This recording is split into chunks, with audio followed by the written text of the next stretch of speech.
Thanks God you clicked. This is English ABC. I am with my English classes. In today's video, I have brought a few prepositions for you. But before we get started, I would like to tell you why I have brought these particular prepositions for you. Is it so? Whatever came in my mind, I wrote? No dear, it is not so. आज के जो इस preposition के video में हमने आपके लिए जो भी प्रीपोजिशंस लाए हैं, मैं यह कहना चाहता हूँ कि ऐसा नहीं है कि जो मेरे मन में आया मैंने उसको ले आया लिख दिया आपके सामने। कुछ ना कुछ ऐसी बात है जिस वजह से मैंने इन पर्टिकुलर प्रीपोजिशंस को अभी आपके लिए सेलेक्ट किया है।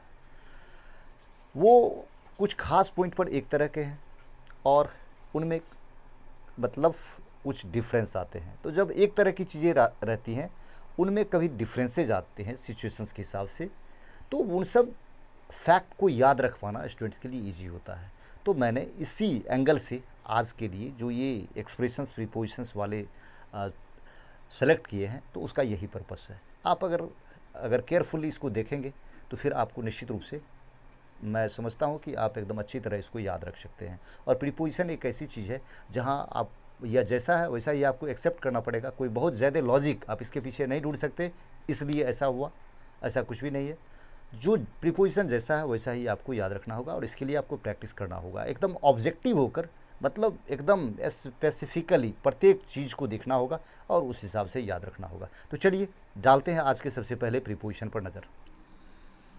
First expression, switch the mobile. आपको फिलअप करना है इन ऑप्शंस में से लेकर।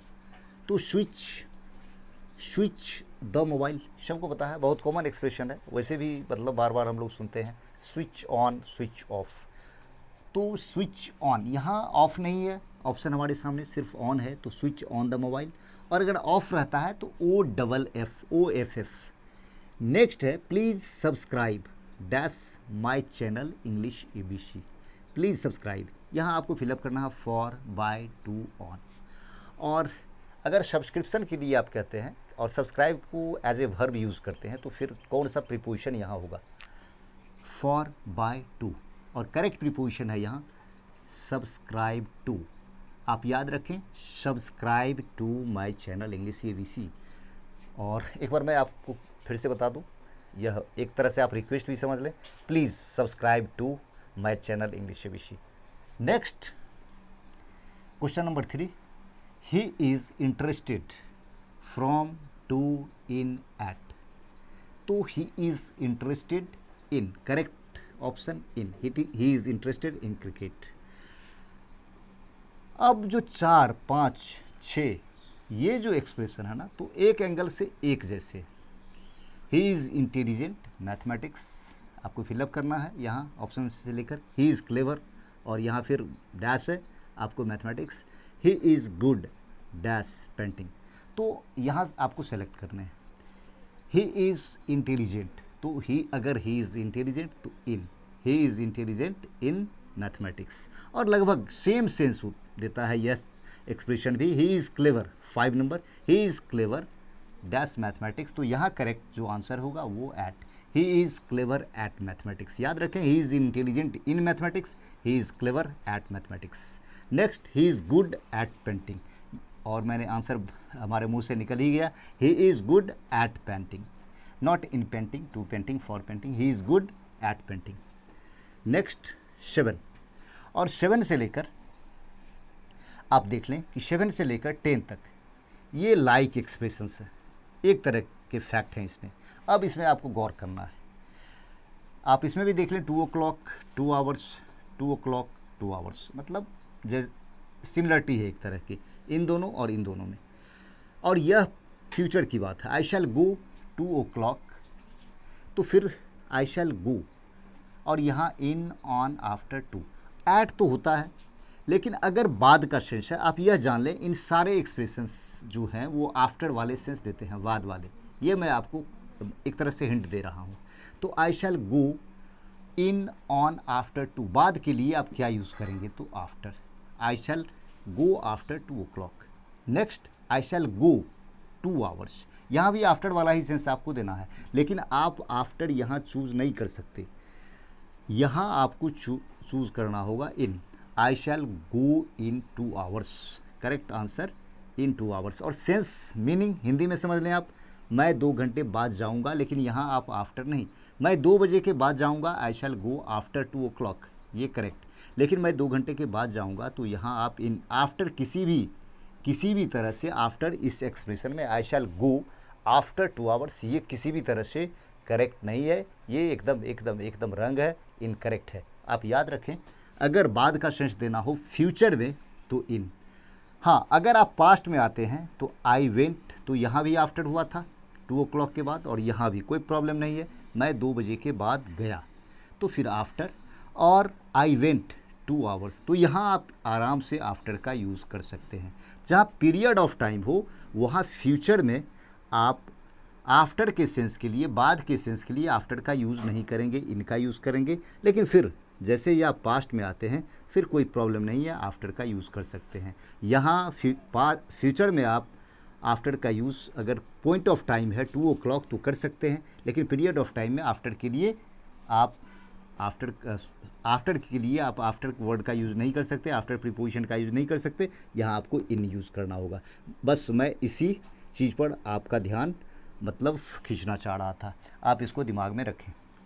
ये सेंटेंस नंबर 8। अब नेक्स्ट 11, 12, 13। यहाँ आप देख लें, ये तीनों में मॉर्निंग वाले एक्सप्रेशन हैं, और इस तरह अगर आप फैक्ट को दिमाग में रखेंगे तो ये इजीली याद रहेगा। ही will reach here the morning, तो इन, ऑन, एट, तो correct option he will reach in the morning. 12, he has reached here this morning, और अगर दिस मॉर्निंग है तो इन, ऑन, एट, इनमें से कोई प्रीपोजिशन नहीं, नो प्रीपोजिशन, इस जगह ये आपका करेक्ट आंसर है, नो प्रीपोजिशन। अगर दिस मॉर्निंग हो गया तो नो प्रीपोजिशन।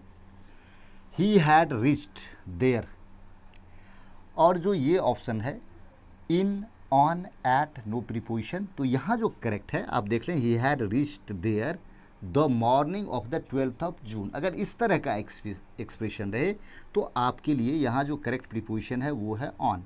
तो आप देख लें, अगर वही मॉर्निंग है तो फिर इन, यही मॉर्निंग दिस मॉर्निंग, तो फिर कोई प्रीपोजिशन नहीं, और फिर वो मॉर्निंग कोई पर्टिकुलर डेट वाला तो फिर ऑन, ये तीनों, इस पर आप खास नज़र रखें।